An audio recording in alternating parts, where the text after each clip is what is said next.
Three, two, one. Let me take a sip real quick. Yo, demonetized because you're drinking. Do they do that? I hope they don't do that. No, I don't think so. Okay, wait a second. It says it's live, but it says it's unlisted. I don't know why. Let me just check that it actually is live too. I hope so. I'm on your page too, so I'll take a look. Do you see it? Nope. No? I don't see it. So I can't show my glass in here? No, you can No, drink. no, I was just joking. Yeah, it's fine. You can drink and do it. You can drink as much as you want, Christine. There it is. So this should be public. Now it should be public. Let me know if you can see it now. Oh yeah, we are. Okay, cool. We're live. All right. Welcome back, everyone, to another weekly live stream with Subtle Asian Voices. Today we have two very special guests. One is a longtime friend, Kevin, and then we have Christine, who it's actually her first time live streaming. So thank you both for joining us. Today we have a pretty unscripted live stream where we're just gonna deep dive into dating questions. We're gonna have some real talk about relationships and being single at 30. But why don't we dive in? And if I guess anyone's watching, definitely leave some questions in the live chat, and then we will address them as they come in. All right, I'm excited. You guys ready for this? Yes, sir. There's no enthusiasm. Yes, sir. I was just opening up your chat on the other end, so that's why. Okay, cool. All right, so let's start out with something. I've been listening to a lot of relationship podcasts recently, and a lot of them been talking about mindset changes and dating intentionally.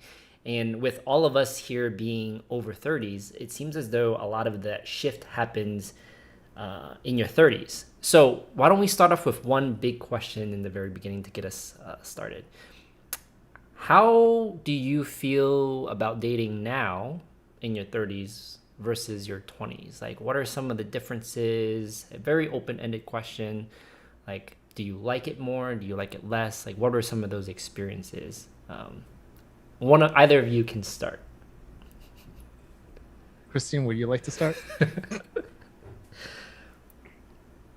Sure, I can start. So dating in my 20s versus 30s, it's completely different. The intention was different. How I went about it was completely different from how it was when I was 20s. In my 20s, I had a big phase before pharmacy school where I just experimented a lot. I went out with a lot of people to see like what I really liked, what really worked with me. So I just really wanted to learn more about myself and more about dating. Versus now, I'm 31 right now, and with dating, I'm more intentional about it.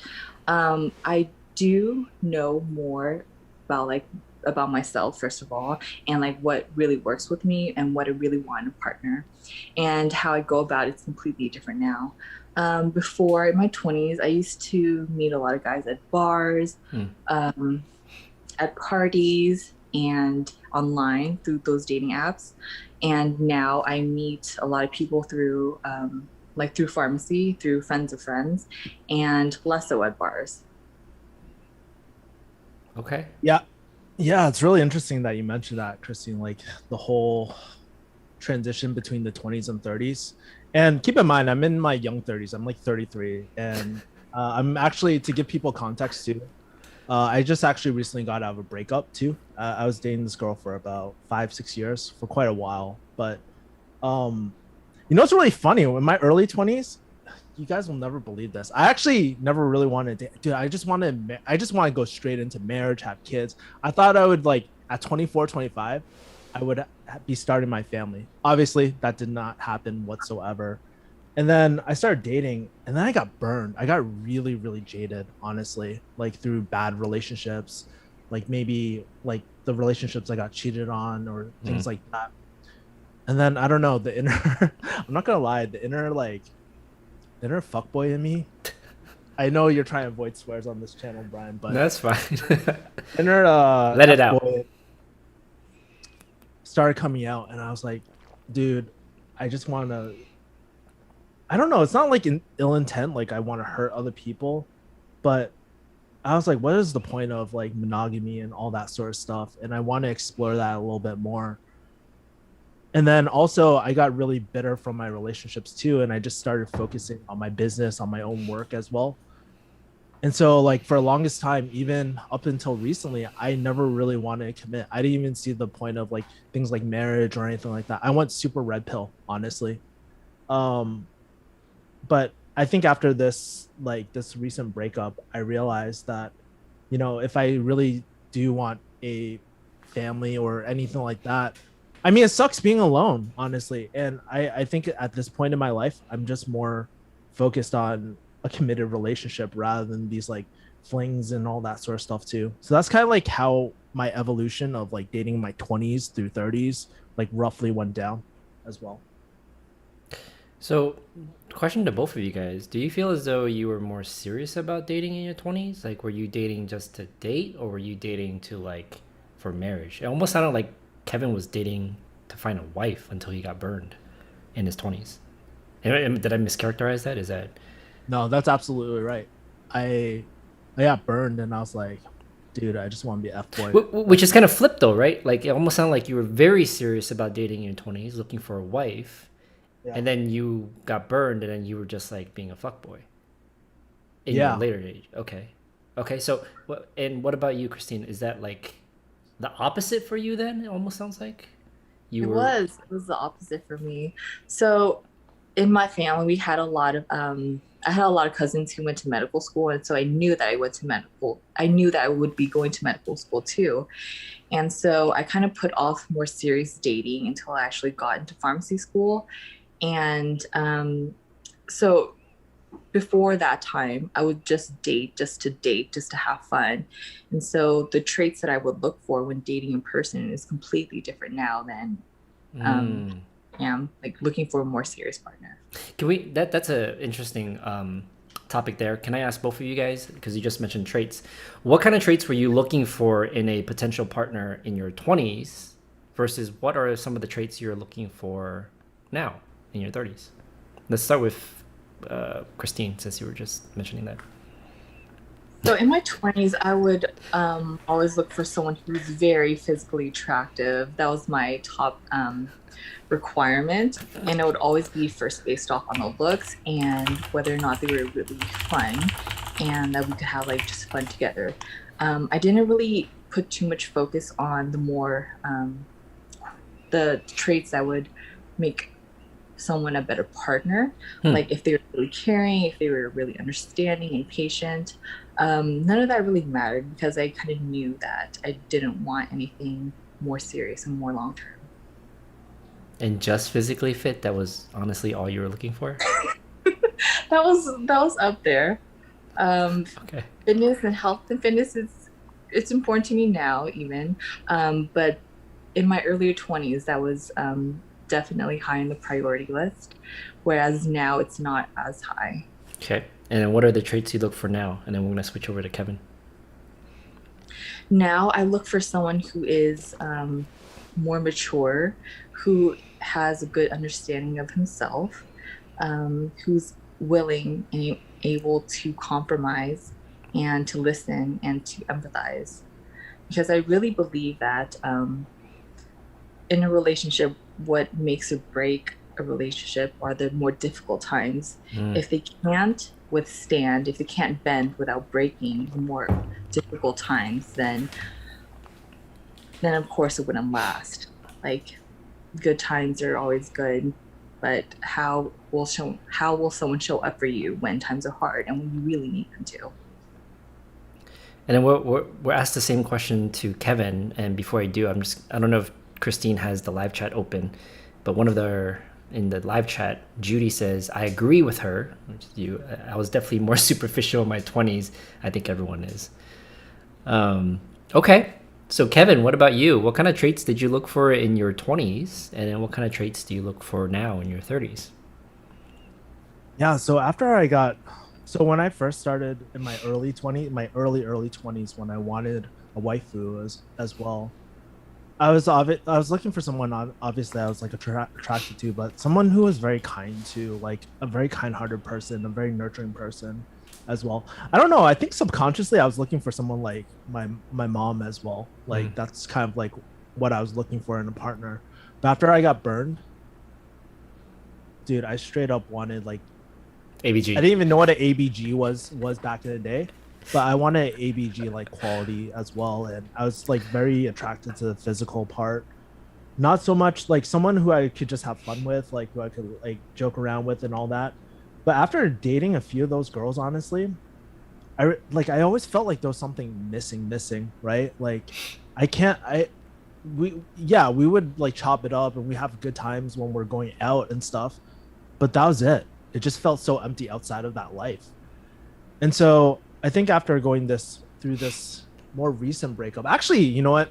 Through my conversations with Christine a lot, I've actually kind of figured out like some of the more of the traits or themes. Like I don't have a check, like some people have like this checklist and stuff. I'm a lot more open toward that. Like I don't have a strict checklist. Obviously, like for me, I have to feel some sort of attraction and whatnot. But I think more importantly are kind of like the values that like the common values as well. And one of the first things that really matters a lot to me, like in my 30s right now, is someone who believes that relationships are built, not found, right? Like we don't, sure, there might be, you might stumble across a really great relationships, but based off like my experience and listening to these podcasts and stuff, relationships take work. They're not always easy and stuff. And really implementing things like being open to therapy, open to these tough discussions sometimes, that's something that's really, really important to me. And that was something that was lacking in my previous relationship too, on both sides, right? The second thing, actually, Christine helped open my eyes toward this, actually. I think you said you can't have expectations without communication, right? Is that what you said, Christine? Mm-hmm. Yeah. And again, it goes back to the communication aspect and having that vehicle for communication, whether it's a third party through therapy or something like that, really being able to communicate and not just expect things from people and just like mind readers and stuff like that too. I think that was really important. And the last thing too, more recently I've realized is that what's really important to me is, sure, we can paint all these things about our ideal partner, but really I want my partner to have their own identity, right? Have a level of assertiveness, like for me, and also like have a bit of nurturing as well, like that dichotomy as well. That's really, really important to me. And I think that was the X factor that was missing in my previous relationships, honestly, which I've recently found out within the last like maybe 3 weeks. Very deep, man. That was a very nice answer. And it also sounds like Christine has given you a lot of great advice and perspectives in the last few weeks, I imagine. Can I ask and just deviate real quick? How did you guys meet? So I'm not gonna give the answer I normally give, but basically, well, here's the truth. So Christine actually stumbled upon my YouTube channel. I think she saw my pharmacy one first, right? Was that right? Yes, correct. Yeah, and you sent me a really kind-hearted like message on Instagram, and that was cool. But I pretty much like discarded it. I was like, I don't think we're ever gonna talk again and whatnot, right? And then you commented again on one of my videos on like some sort of relationship or me going through a breakup and stuff. And I was like, wow, this person really cares a lot and stuff. Let's chop it up. And we chopped it up. We just like started clicking immediately. So yeah, anything you'd like to add to that, Christine? Nope, that was the perfect answer. Very cool. Yeah. Okay, cool. So similar to Kevin, I have to admit that, well, I have like two separate thoughts right now. So similar to Kevin, I released a video about my recent like breakup as well in December. And I also have had a lot of people reach out to me in that video. And so similar to this situation here, I feel as though when you put yourself out there in a very vulnerable state, it leads to very strong connections. And there's a lot of people who care. And it's very evident in the relationship that you two formed that is present. So that's very cool. Now, moving on, how do you, and this almost feels like a negative question, but it's not a negative question in any way. How do you guys feel about being single at 30? Like, just overall, how does it make you feel? Like, and I say this from a couple perspectives. One perspective is that I think that, yo, you gotta, this is all in the live stream, that chat, remove that chat. And you're on mute, Kevin. don't send the Zoom chat. So how do you guys feel single at 30? And I think it comes from a couple places. One is that in Asian culture, I feel as though there's a stigma as being single over 30. So, there's a negative connotation from that front. But also, there's a lot of positive reinforcement in the dating landscape nowadays to be single. I think, it's more common to see people single at later ages. Marriages are delayed. People are focusing on their career. So, if anything, it's a positive in many ways. So, with all these different views, how do you guys feel about being single at 30? Let's start with Kevin this time. Oh, you want to start with me this time? Yeah. All right. Honestly, it's different for being a male. I feel like being single in my 30s, I'm okay with it. I'm not like insecure about it. I don't feel like I have this time clock. For me, the biggest priority right now is setting up a foundation, like a solid foundation, so I can be available in a relationship too. Brian, my last relationship too. I was very emotionally unavailable, like because I was so busy. Like if you guys don't know my story, I basically stepped away from my pharmacy career to build my own business. And I felt like I was 23 all over again, honestly, financially, emotionally, so many different things. And I realized the amount of pressure that took like on my previous relationship too. And so for right now, I'm just really focused on building the foundation again. Well, solidifying that foundation and also like emotionally too, because I feel like that's why I've been doing things like therapy. I've been going through, Christine recommended Mark Gross for me. And so I actually been going through his breakup course and stuff like that. So really focusing on creating a solid foundation. I feel perfectly happy being single, but at 30, but if something comes along too, I'm open to it. I'm very fluid in nature, I guess. I'm a Pisces. Okay. Christine, how do you feel about being single at 30? I actually feel really comfortable. I feel really good. I'm in a really good place with myself. I am more confident and more secure than I've ever been, especially in my early 20s. And because of that, I feel like I have a better mindset, a better lens to look through dating. I don't put up with toxic behavior anymore. So my expectations and my standards for how like I'm treated is definitely very different now versus in my 20s. And I feel really good. And honestly, it has to do with like being secure and being confident in yourself. I feel like it always starts with how you feel about yourself, and that energy kind of radiates outward. And in my 20s, I feel like a lot of people, they're still trying to figure themselves out, how to work relationships, how to really act in them too. So there's a big learning curve, and every year in your 20s is so monumental. You learn something new every year about yourself and about other people.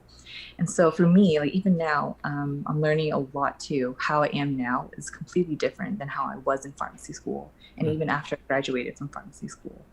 So I feel like I am definitely at a better place to date better too. So I feel good.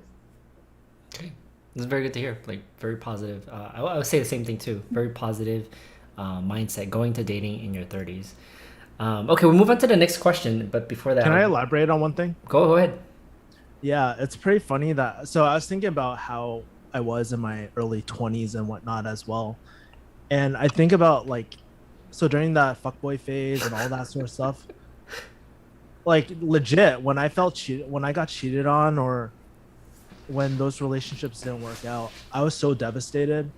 And I think like I was so insecure that I was trying to be someone who I wasn't really. And that's why I felt so off being like kind of like going through that fuckboy phase. I honestly felt like nervous all the time approaching girls and all that. But I think it really came down to was that I wasn't really secure with myself at all. And I think definitely going into my 30s, I've been able, I don't know what it was, maybe I was going through business or something like that, but I have this like really good, I don't know, it just everything came together where it's this natural confidence of like I am who I am, I accept who I am, and I I don't know, it's just like this X factor that I can't put, that I just did not have in my early 20s as well. Do you feel the same way, Brian, in your 30s? Yeah, I had a conversation with some folks on Facebook on one of the subtle Asian groups the other day, and I said dating in your 30s is way better than dating in your 20s. Echoing both of what you guys are saying, there's just a new level of confidence. You know, you're more mature. You have a lot of experience when it comes to like life. You've most of us have found ourselves in many ways. We're more established in our careers. So dating is like, I almost feel like you know what you're doing, you know what you want, and then you know what you don't want. So I think dating in my 30s at least, has been very positive. Yeah, I want to elaborate on one more thing too. As you're speaking, like I think about like how I was in my early 20s, and I was trying to force the relationship, like force the fit, right? By people pleasing, all these sort of things. Now in my 30s, I'm not looking for that. I'm not looking to force anything, honestly. I'm looking for everything just to align together as well, like align myself with someone else who is in a very positive place too. I think that's one of the biggest differences. I'm not forcing things anymore. That's good because I was gonna say it's 2020, but 2021 is fine too because, you know, you need consent. Don't force. It's not good. What the heck? No, you're talking about not getting demonetized. Anyways, we have a comment from Judy. It says 30 is still young now. Try dating in your 30s or 40s. No rush to get married, although you still don't want to waste too much time if you think the relationship is not going anywhere. True. Well, with that said, I think we're in a very interesting time to date, not because of the age, but rather the era and time period. Like we have a pandemic going on, and we also have more popular use of dating apps and online dating than ever, just because, I mean, we had the pandemic and people are not meeting in person as much. So to set up the question, what do you guys think of the dating landscape nowadays? Like, how do you feel about meeting people nowadays? Like, how do you typically meet? Like, how do you feel about dating apps? All of that. How do you just feel about the dating landscape right now, given the era we are in? And we'll start, Christine. So I am not a big fan of those dating apps. I've definitely tried a lot of them. And I've never really had that good of an experience with them. I feel like with those dating apps, it's very quick, very shallow. And what you're really doing is you're like people shopping. So for girls, coming from like a girl's perspective, you get a lot of messages, a lot of matches, and like my mentality when I was doing that in my earlier 20s was that like if somebody was even the slightest off of my ideal partner that I had in my head, then there would be like 50 other people that I can go up and date with. So there would be no real incentive to really try to make things work or try to get to know them even better. So that was kind of how I went about it. And that's what I really noticed that a lot of people do now too, is that they try to look for the perfect person. And in reality, like nobody can meet all of your needs. And but it's really hard to see that when you're on a dating app and you see so many people. It gives the illusion that you have so many options, but it doesn't really play out that well in real life. So you don't think there's a lot of options on dating? Like, based on what you're seeing on dating apps, you don't think there's any options, or it's a facade? I think that. So what I was trying to get at with that was that like there are options. It's not from a scarcity mindset, but it's from the mindset like if somebody is just slightly off from your perfect partner that you have in your head, then there's no that you don't really want to try to make something work with them. So compromise, it's a big part of relationships. Like nobody is perfect. Nobody can meet all of your needs. And if you keep swiping through all these people, you're just people shopping. And it gives people like an unrealistic expectations of dating and of other people as well, potential partners, because they're always trying to look for the next perfect person. And then once they find out that nobody is perfect, then they'll just keep going to the next one. Christine, can I ask you a question? Sure. Do you feel like going through that online dating kind of dehumanizes the whole dating experience for you as well? It does. It's very impersonal. Like everyone is just a picture on a screen. And I definitely noticed that the interactions that I've had with the guys that I did meet through apps, they were really different from like how you would meet someone like in class or like through a friend of a friend. They could be really mean. Like they would just ghost you and they would say like rude things to you and they would treat you very differently versus how if you just met someone in a more organic way in person. Yeah.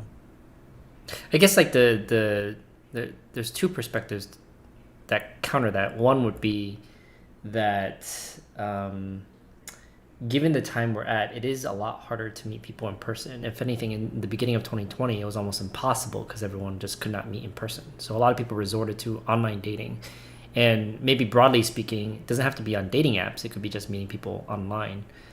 So it was almost like we had no other option. I forgot the second point. But it was something about, that's what it is. Another a pro for like, let's say dating apps or meeting people online would be that you may not have met them in person.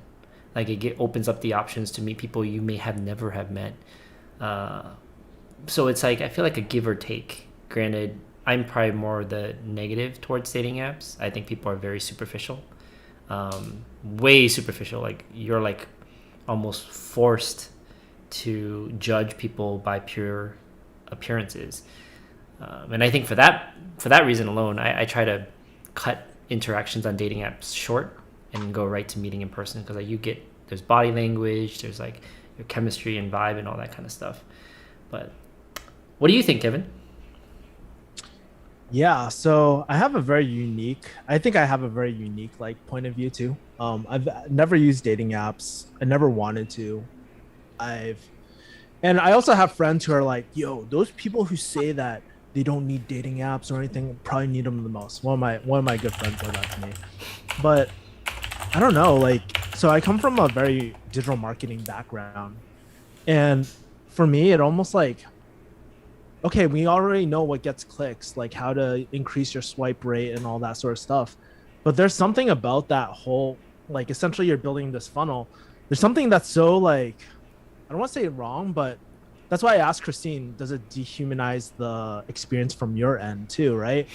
For me, like going through that, since I do that for work and stuff, last thing I want to do is like optimize my freaking profile and all this sort of stuff for swipes and all that sort of stuff. Like I'm not into that. But I do agree with what Christine said earlier about like there's something so magical about going OG, right?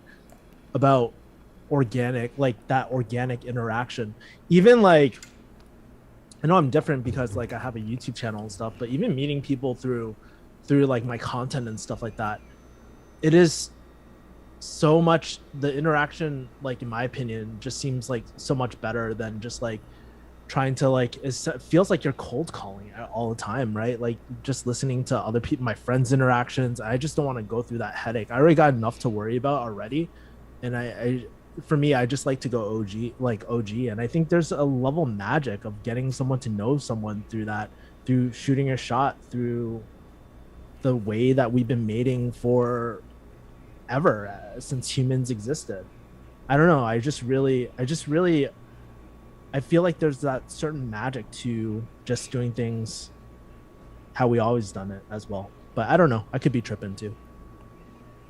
No, I think all of us, or like at least the rom-coms of Hollywood, make the meeting at a coffee shop when someone drops their pen or their wallet on the floor and you both touch hands and you pick it up at the same time. Like, yeah, of course there's a magical appeal to that, or just like a more positive feeling to meeting in person. And I was just trying to come up from the perspective of, well, given the time we're at, a lot of that is not really possible. So in light of that, but I feel as though it's made it even more positive if you do meet someone like that now than before. What was your say, Kevin? I was gonna say, I mean, Brian, have you ever shot your shot at a coffee shop before? Yeah.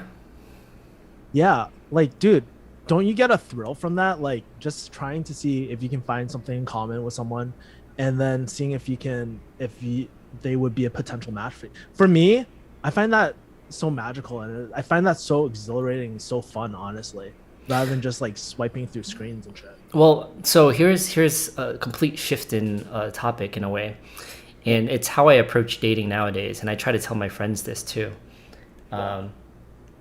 Is that when I approach people in person, which I do a lot, it's not typically for a romantic purpose.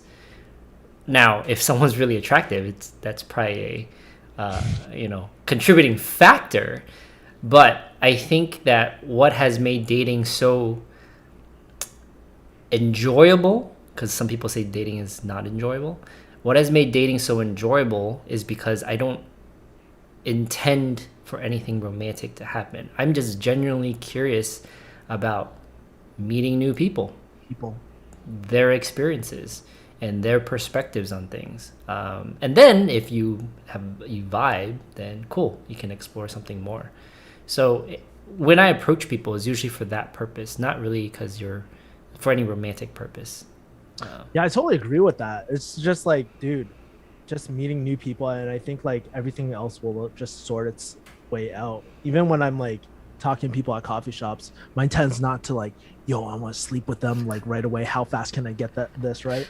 That's never my intention, but it just naturally happens that way if it's meant to be, honestly. Oh, you were talking about meeting random people. I was talking about like shooting your shot.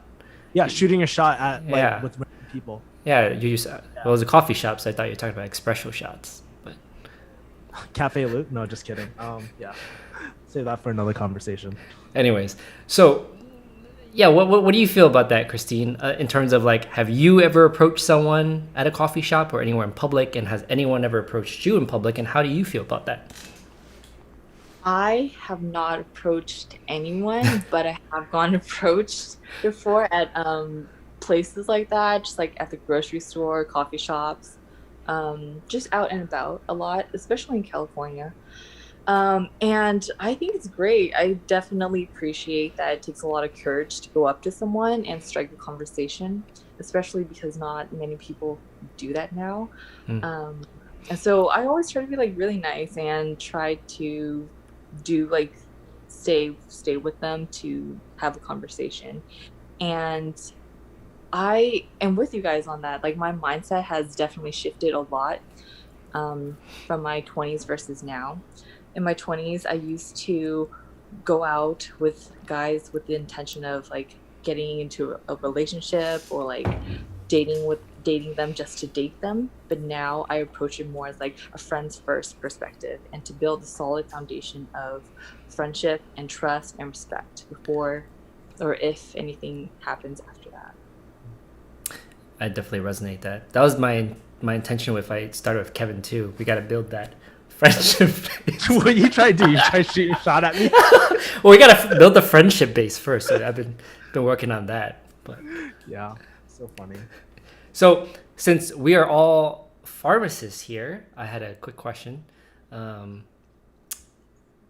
If you were a pill, what pill would you be? And what pill would you be in your 20s, and what pill would you be in your 30s? Mm-hmm.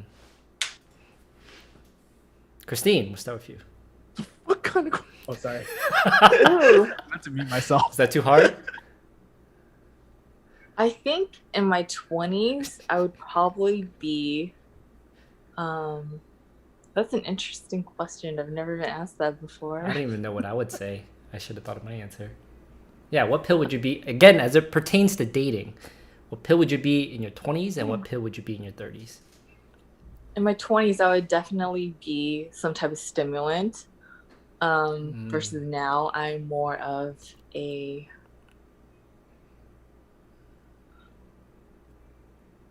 Let me get back to you on that. I can't really think of one right now. Definitely not a stimulant. I'm very tame now. So I can't think of what I would be right now, but I'll get back to you on that. I'll tell you what I used to be, what I would think of myself in my 20s. What? EpiPen, because I would always be like Captain Save-A-Ho or whatever. Right? I was always like people pleasing, trying to save people and stuff like that. Like back in the day. Like in my 30s, I don't know. I have no idea. I feel like I'm just tapping into that right now, honestly. Man, I should have like thought about my answer before I asked the question. And I feel like it's gonna come out the wrong way. I was trying to think about it as Christine was saying her answer. I think I would be very similar to Christine in that I would be someone like as a pill. I would probably be what's that one called again that everyone takes to study a lot, stay up all night? Adderall. Because like we were just go back then. You're trying to do so much in your 20s, so I'll probably be Adderall. And in your 30s, this is gonna sound bad on me, no pun intended. But I would probably be Viagra because all I'm looking for in your 30s is happiness, you know. So, but not the other reason why it's intended for. But yeah, I think in your 30s, and maybe it's true for you too as well. I think a lot of us, it's called pursuit of happiness for a reason.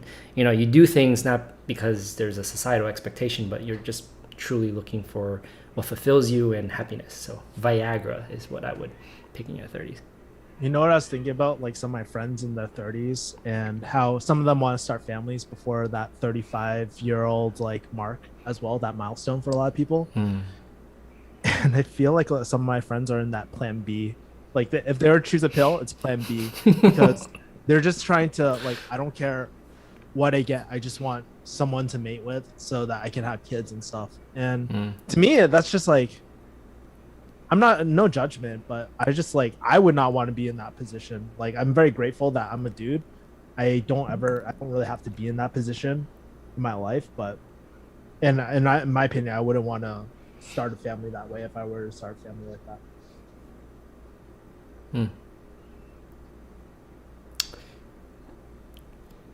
I have a follow-up question that I don't want to ask, but let me move on to the next question. I just don't know how to ask the question. That's why. Not that it's a bad question. If you could summarize your dating life in a few sentences, like right now, as of right now in your 30s, what would you say it is? Like, how would you summarize your dating life? And maybe I'll start first to give you an idea of like what I'm looking for, but you guys can expand in any direction that you would like.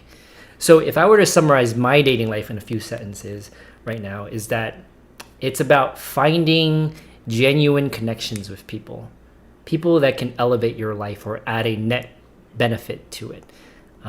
There's so many things in the world that I'm interested in, and I think that in dating right now, that's the best way to summarize it. I look for people who can add to my life, a positive experience. I'm not looking for those toxic people, looking for people who are positive in general, very good outlook. So that's how I would probably summarize my life. But Kevin, what would you say? I'm kind of curious before I go. I'd love to kind of hear Christine, how would you summarize yours? Christine, how would you summarize your life? So my dating life right now, I would say that I am definitely a lot more intentional in how I go about it. I know to focus on the more important qualities versus the more superficial qualities. And I look for more sustainable, substantial traits. Yeah, I think that's how I would summarize it. Yeah. You sound like you want to add more. Do you need you want to do a cheers? Or? I think that's it. I think that's all I have. All right, Kevin, what do you think? Man, this is a really weird and tough question, Brian. But you Yeah, it know is. what came to mind, honestly, because I don't want to just give a boring generic answer as well. But for me, like I think of one of the movies that actually really resonated with me in my 30s, especially after my father passed and stuff, and I was transitioning out of pharmacy. One of my favorite movies of all time was Black Panther, in my 30s for sure. Like, yo, if you guys watch that movie, T'Challa went through some crap, major crap in his life, and he was going through some downs, and he was trying to find himself as a man through, you know, through his life experiences, right? How to be a king. And like for me, I feel like in this period of my life, I feel like T'Challa, man. I feel like I've worked so hard to kind of find myself, and I'm just ready to find my queen, honestly. I'm trying to look for my Wakandan queen. Or king? King. Oh, I guess it's 2021, right? Can't exclude everyone. No, but I'm looking for my Wakandan queen, I guess. That's where I'm in my life right now. Okay. All right.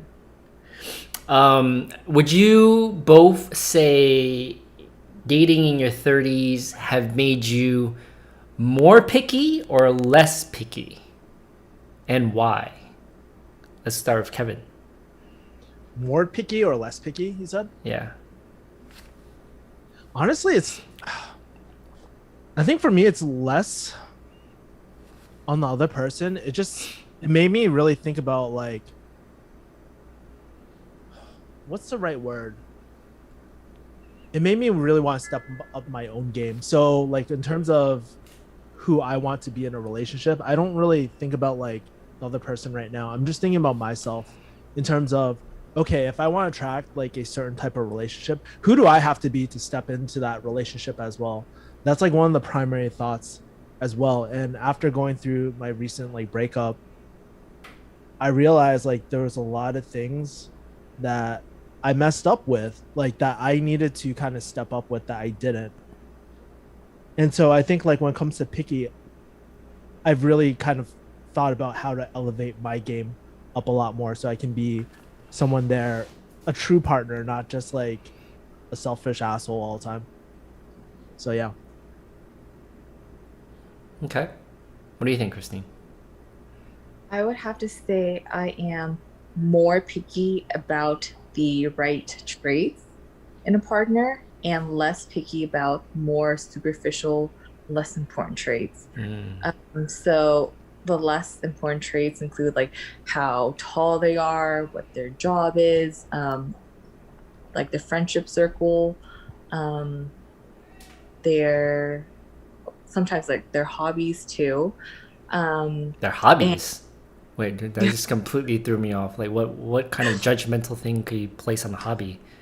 So for me, I used to put a lot of focus on like if we had a lot of similar, we had a lot of similarities in like what we do and like our interests. And I feel like it's hard to find someone who can completely match with you on that all the time.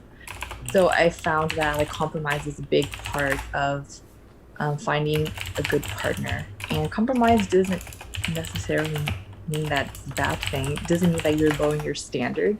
It just means that you have a realistic expectation of other people. So I placed a lot less focus on that because it's hard to find someone who has the same interests that I do across the board. And I place more focus on the qualities that would make a better partner. Like if they're very caring, if they're very understanding, if they show up for me when I need them to, if they're willing to compromise, if they're like overall a good person, because I feel like that can definitely tell if they treat other people well, then they'll likely like treat you well as a partner too.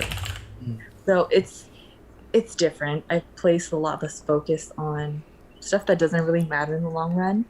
And I am more picky about like what I actually want in a long-term partner. Christine, can I ask you a follow-up question? Sure. what were some of those expectations when you were like in your early 20s, I guess? Like, what are some of the specific expectations that you had back then? I realized that I had a lot of unrealistic expectations back then. A lot that I didn't really communicate. So for me, I only went out with like guys who were like a certain height, who only made a certain amount of money, who were only like at a certain age, and who would always like pay for me, and who always had like a certain level of education. So very specific traits. Um, a lot of that, which I realized like doesn't make a good partner now. So, and also like I wanted a particular like I wanted my ideal partner to have a particular sense of style. So if they didn't dress the part, then I felt like we weren't a good match. Which I realized that that doesn't really matter at all now either. What kind of style? So it was where they dressed well, and they had nice clothes to show for it. It's very interesting. Kevin, you had a question? Yeah, I'm kind of curious. So we see your expectations when you were 20, and we see your expectations now that you're in your 30s. But I guess what helped you what were some of the contributing factors that helped you shift perspectives? Were there any life experiences that you went through? I know the answer, right? But were there any life experiences that you went through that helped facilitate that change? Watching Kevin's video. A lot of it was just trial and error, honestly. Learning that if something didn't work, like instead of being upset and sad that it didn't work, I would try to learn what my expectations were for it and how to really shift that. So a lot of self-awareness, a lot of self-reflection. And because I dated quite a bit, with each interaction that I did try to find a positive in that. And like instead of being upset that it didn't work out, like what can I learn from that? What can I learn about myself, and what can I learn about how to act better and how to better choose a partner for the next time. So I have a follow-up question to this entire conversation, but let's read this comment from Anzej.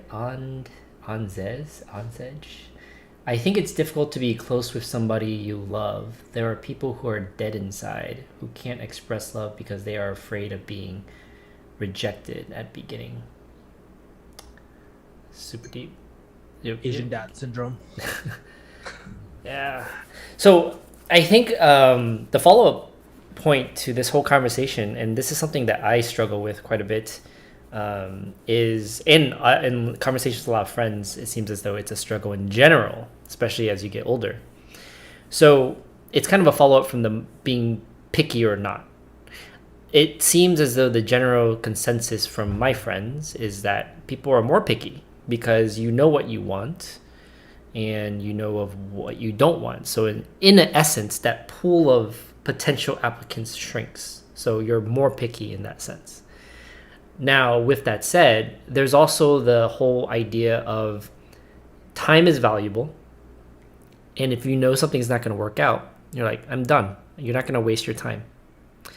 And then with that mindset as well, a lot of people approach first dates as like the end all be all. You go on a first date, there's something you didn't like, and you just write them off. And so a lot of people struggle with getting past the first date, including myself. I think it's very hard to look for the qualities that all of us described as an ideal partner, like let's say being caring or being nurturing, or having more than just what you see on the external side. How can you feel that out on a first date? I think that's very difficult. And I think, a lot of people who are in their 30s are dating are looking at traits beyond that surface level thing. And typically it's very difficult to pull that kind of stuff out on a first date. So how do you feel about that? And I guess the question is, how much weight do you put on a first date? And how do you approach first dates? And how likely are you to go on a second date with someone? So Kevin, why don't you start with this one?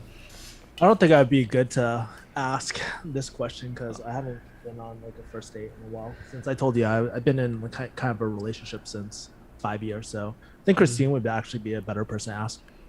Damn, smooth like dodge. Okay, Christine. I don't place too much emphasis on first dates. The first date is, so for me, I just see if I can hold a conversation with them, if I find them interesting to talk to, if there's like some attraction there. I feel like the first date is just to get to know someone, and now I don't rule someone out because there's no instant spark on the first date. It's just to get to know them briefly and see if there is possibility of a second date. So I don't go into it with a big I don't go into it with huge expectations anymore. If I don't see an instant spark, but I do find them interesting to talk to, then I would go on a second date and go from there. But I don't think that you really can see all the different sides of a person just from that one date, or even the second or the fifth date. And that is the dating process. I feel like a lot of people, they forget that. It's an entire process. You get to know the different layers of people slowly, and you can't write someone off just because you don't find that in them immediately. So like with friendships too, you slowly get to know someone, and through different experiences together and like through testing the waters, you really get to see who they are and how they show up for you. And I feel like a lot of people, they forget that now. And so they immediately write someone off just because they don't find that instant spark, that instant connection. So I think that is a big barrier to dating now. Okay. Yeah, it's so amazing that like as I'm listening to you, it's so crazy to think about like, I don't want to say unrealistic expectations on a first date, but like, dude, I feel like people are thinking about like these rom-coms or like these freaking Cinderella fucking story. Oh, sorry, I'm not supposed to swear. Cinderella stories as well, like on the first time. And it's just really, really interesting to see like, I guess like your opinion, Christine, what are some like realistic expectations of like a first date for yourself? I just want to be able to hold a conversation with them. I want to find them interesting, like what they have to say. I just want to learn more about them. That's my only expectation for the first date. Let me dive deeper into that too. What's the most memorable, I guess, first date that you've had more recently as well? What's an example of a really good first date that you've had? I haven't done too much dating this past year due to COVID. So I'm trying to think back to my previous experiences of memorable first dates.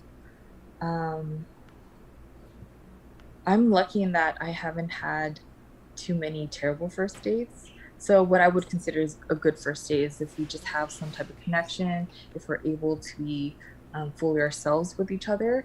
But I can't really think of any one particular date that I found very exceptional.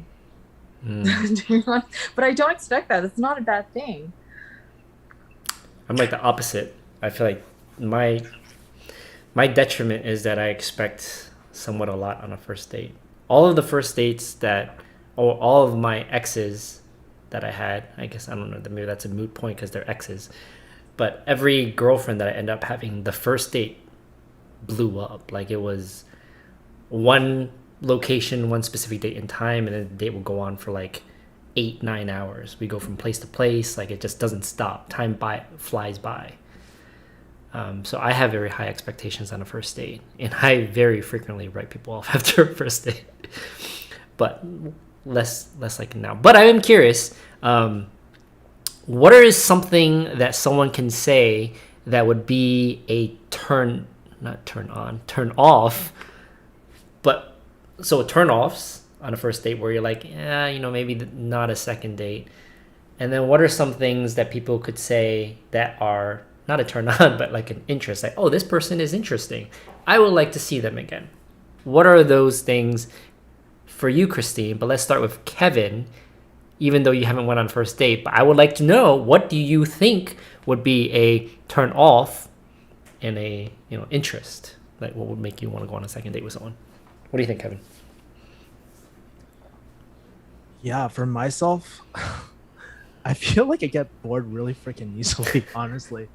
So I need someone who has like, I don't know, Christine. I remember we had one of these immediate like, we had this conversation before about like being able to respect the potential partner as well.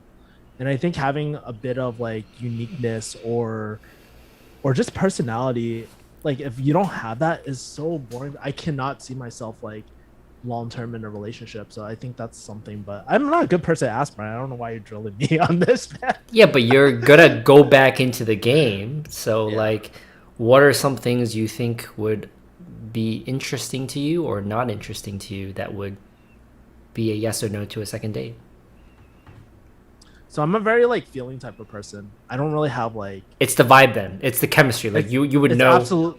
It's absolutely vibe, because Okay. for me, I felt like attraction toward people I never thought I would ever on paper like feel attraction to. And I feel like that's something that's so beautiful about life sometimes, is that you don't know what you're going to get thrown at. You don't know what you might like. And I've always been very experimental with my dating partners and stuff like that. If I don't like it, then I'll just end it, right? But I think there's that little bit of spontaneity that or serendipity that I just really enjoy, honestly. So I don't really know the answer to that question, just the vibe, honestly. They do say life is like a box of chocolates. You never know what you're gonna get. Dude, you just dated yourself. I don't know. Anyways, Christine, what are some things that you would say is a turn off, where you say, second date's not good, but some things that would make you intrigued for a second date? So for turnoffs, one of my biggest turnoffs is if they're very pretentious, very full of themselves, and they outwardly show that. Can you give an example real quick? Like anything that comes to mind? If I sense that they feel like they're above other people or better than other people in any type of way, that's a big turnoff. Okay. And another one is if they're very judgmental of other people and of other ideas, experiences, cultures. Because I'm very open-minded, and I try to be open-minded, like learning about other people too, and other people's experiences and ideas. And so I really don't like it when other people are judgmental. And so I would have to say those two traits are my biggest turnoffs. Okay. And for traits that I would say is more of like a green light is if they're like a fun, interesting person to talk to. If I like learning about other people's experiences, so if they have something unique to bring to the table, I really enjoy hearing about them. And if they're just open to like traveling a lot, I definitely think that that's like a green light for me. New experiences, adventurous. It's very interesting. Like, I feel like a lot of the things that we have all said, some of it is expected. A lot of us would have these kind of answers.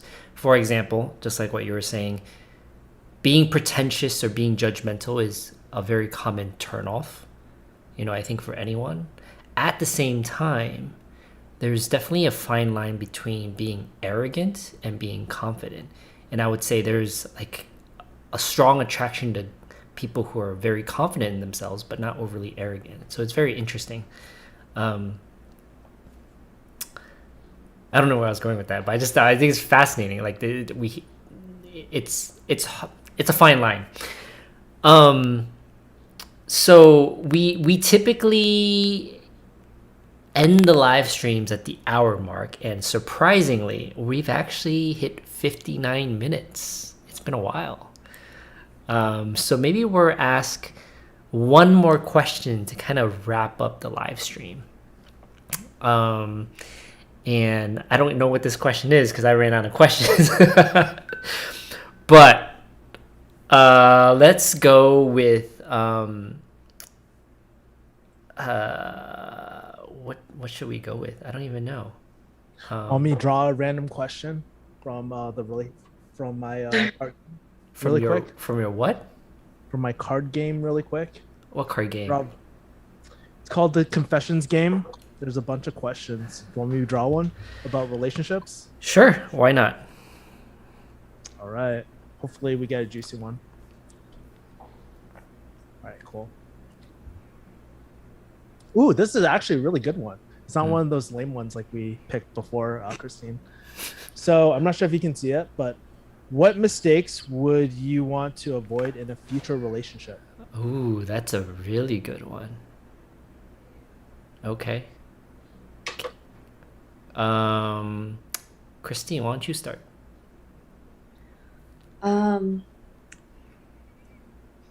I would definitely not want to idealize someone, to see them only for their potential, but not who they are right now.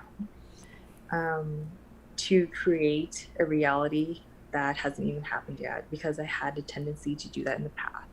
To see that person for what they could be, but not who they are currently. And that's something that I hope that I wouldn't do again in the future.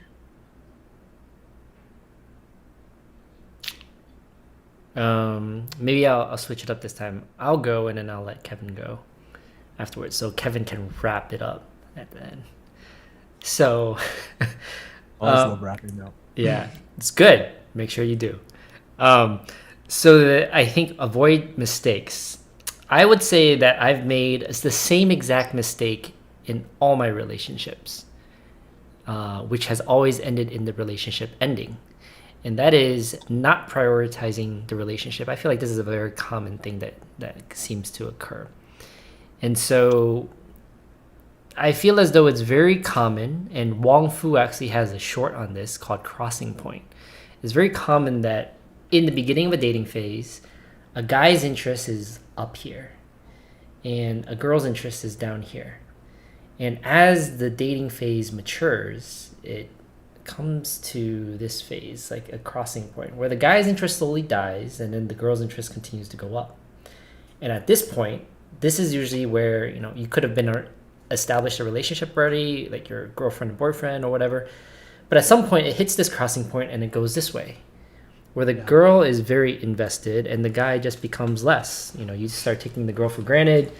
You don't prioritize her. And I think that the mistake there is not realizing that after a certain point, relationships is work.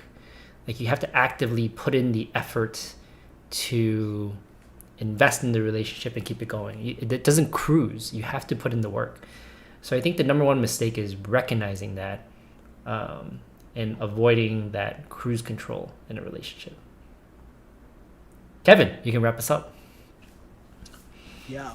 So, yeah, this actually kind of hits home for me because, like I said, I'm getting through like a recent breakup, and I just think about, like, more recently I've been having these conversations in my head, or being very introspective about what went wrong with all my previous relationships.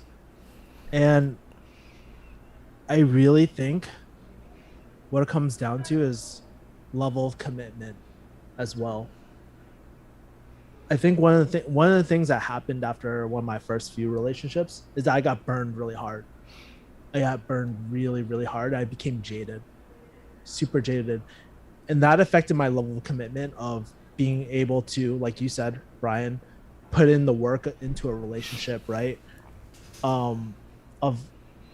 Because there's a level of responsibility when you're in a relationship too. And honestly, when I was in that fuckboy mode or when I was just in business mode, I wasn't really thinking or prioritizing the needs of the relationship.